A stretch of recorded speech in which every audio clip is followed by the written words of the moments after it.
Hey guys, the Comics Kid 2099 here, and I have a graphic novel that I want to talk to you guys about. Star Wars Dark Empire Volume 2, or Part 2. About a year ago, I read and reviewed Dark Empire, which is by the same crew who's doing this, Cam Kennedy and Tom Veikt.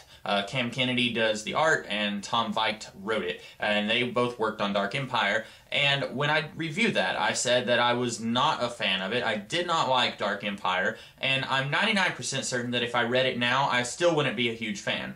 But after reading Dark Empire 2, and incidentally, this also collects the third installment, which is called Empire's End, but it's a lot shorter than Dark Empire 1 or 2. After reading this book, I have to say that I'm going to go ahead and say I think Dark Empire is superior to this, but I still don't think Dark Empire is very good. But let me go ahead and say that should paint a picture for you just how much I disliked this book. This book, to put it nicely, was garbage. I did not enjoy this book at all. And a lot of my complaints that I had about part 1 of this trilogy still hold true for this book. Number 1, I don't remember if I mentioned this in my video when I did a review of Dark Empire, but this book is very much, the artwork just doesn't work for me. It's got a muted color palette throughout the entire thing, and sometimes Star Wars had that sort of look and feel going on, but a lot of times you could actually tell what a character looked like, which is kind of important when you are reading a comic book, which is a visual medium, and you want to be able to tell what characters look like. And a lot of times these characters are shrouded in shadow, or the colors are just really dull, and it's really hard to tell, say, what color a character's hair is, or even what they look like. That's a really big deal for me, and this book kind of skips on all of that to have this sort of, it looks a lot like Frank Miller's artwork, but I like Frank Miller's artwork. It's really hard to explain. I really like Frank Miller on, say, Ronin, or even I like his artwork in books like The Dark Knight Strikes Again, but here, this art is very similar, but I don't like it here, and it's really hard for me to explain why. That's the first big thing I wanted to talk about. Next is the story, and I know I mentioned this in my review of Dark Empire, but a big thing for me, when I'm reading something like this, a Star Wars story that is not one of the movies, I want it to do something new and interesting. And Dark Empire and Dark Empire 2, they don't. Basically, these books are just rehashing plot points from the movies when there's even a plot at all. This book, the big twist is that the Empire has this giant galaxy gun that can destroy an entire planet. Does this remind you of anything? It should. It's basically just the Death Star. And that's not new or interesting because we've seen this before back in 1977 when A New Hope came out. If you're gonna do a Star Wars movie, do something new and original. Don't just rehash stuff that was going on in the movies 20, 30 years before this book even came out. And that's kind of the only story that's really going on here. Dark Empire had Luke go and become an apprentice to the recently revived, resurrected Emperor Palpatine, whose ghost lives on in a clone body. And that's basically the story there. And shockingly, there's actually more originality and more story in Dark Empire 1 than there is here. This book, once again, Palpatine's ghost comes back in another clone body. We're not even told where this clone body came from because we see a couple of guys destroying all of the clone bodies, and then one of the clones just walks in and says, "Hey, I'm Palpatine, I'm back," and it's like, where did this guy come from? Where did this clone body come from? How did he get into it?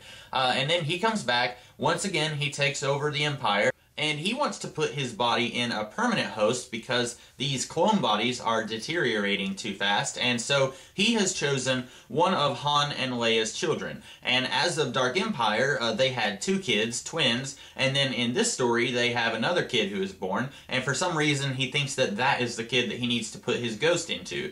And so basically, throughout this entire story, Han and Leia are just kind of going around the galaxy having hijinks. They're not really doing anything important for the plot. They're being chased around by Boba Fett, who wants to capture them and bring them to the Hutts because they destroyed Jabba the Hutt, and so the Hutt family is mad at them. And so they run into this weird, goofy-looking, robot-floating Jedi guy who I cannot ever take seriously. And then they also run into this old lady who gave Leia a lightsaber in Volume 1, and basically, that's all they do. After they run into those two guys, they go back to New Alderaan, where Leia gives birth to a little baby. That's all they do. They don't do anything important for the plot. In fact, the only thing that's important to the plot, or rather the only plot that's going on here, Luke and his new student, I don't even remember his name, it's Kam Solusar, I think is his name.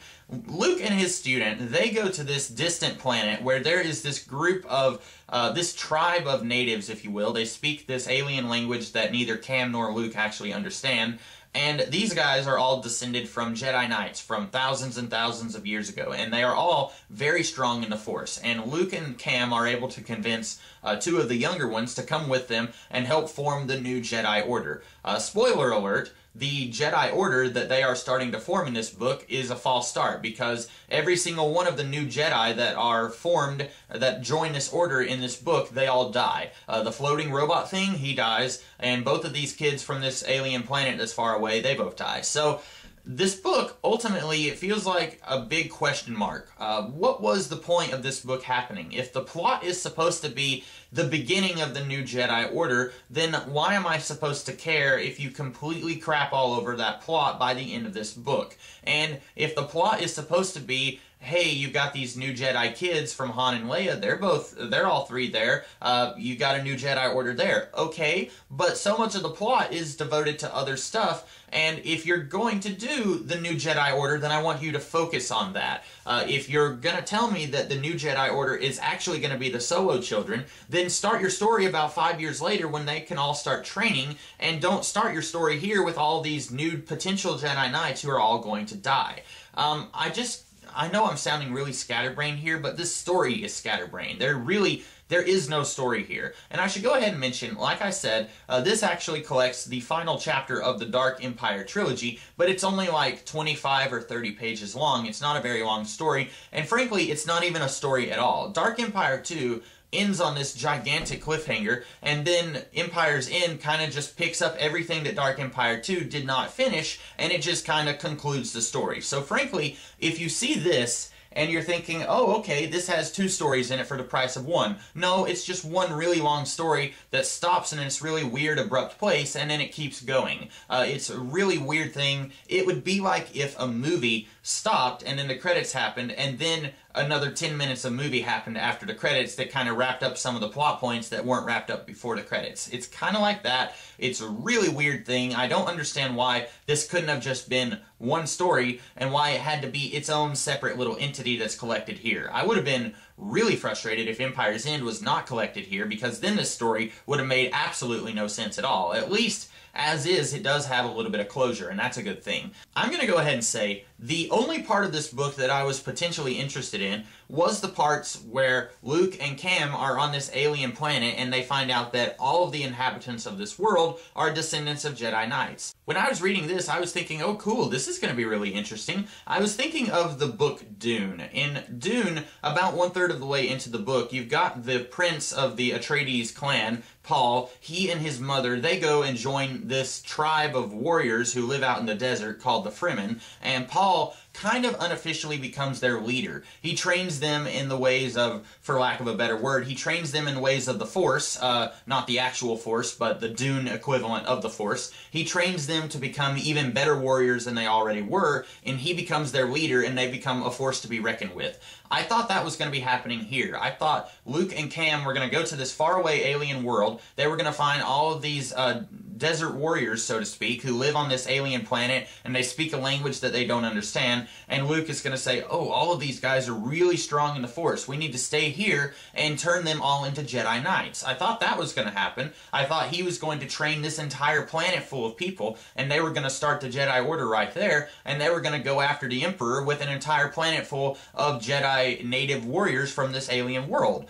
No, it turns out most of these people don't even believe in the Jedi Knights. They have their own little word for it, and they're like, if we train to be Jedi Knights, then what happens to our way of life? And I'm thinking, it is your way of life. He has this thing called being a Jedi Knight. That is your way of life. You just need to be trained to be better at it. And it's just one of those things where the story did not demand for this entire planet to be trained in the ways of the Jedi, and so the writer had to come up with this really stupid way to get rid of all of these characters so that Luke and Cam are not on this planet training all of these people. But honestly, I would have been about 100 times more interested in this story if it had just been Luke and Cam on this world training this planet full of Jedi. I would have been totally fine with the droids, with Lando, with Wedge, with Leia, with Mon Mothma, with Han, with all of those guys if they had just been taken out of the story, because none of them do anything interesting in this story. Leia and Han do absolutely nothing interesting. Boba Fett doesn't do anything interesting. Of course,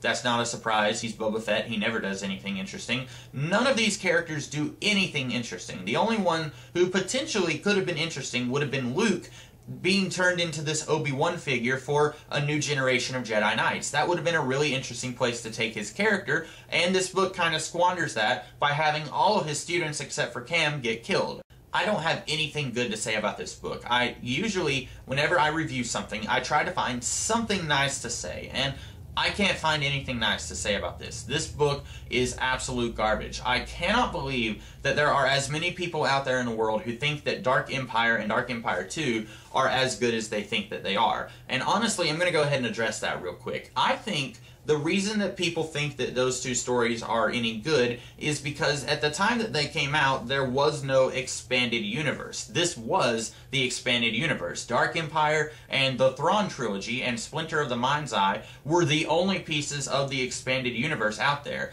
There wasn't this thing where literally thousands and thousands of Star Wars stories exist, and if you don't like one of them, then you can go out there and find another one that you like. They didn't have that back then in the early 90s.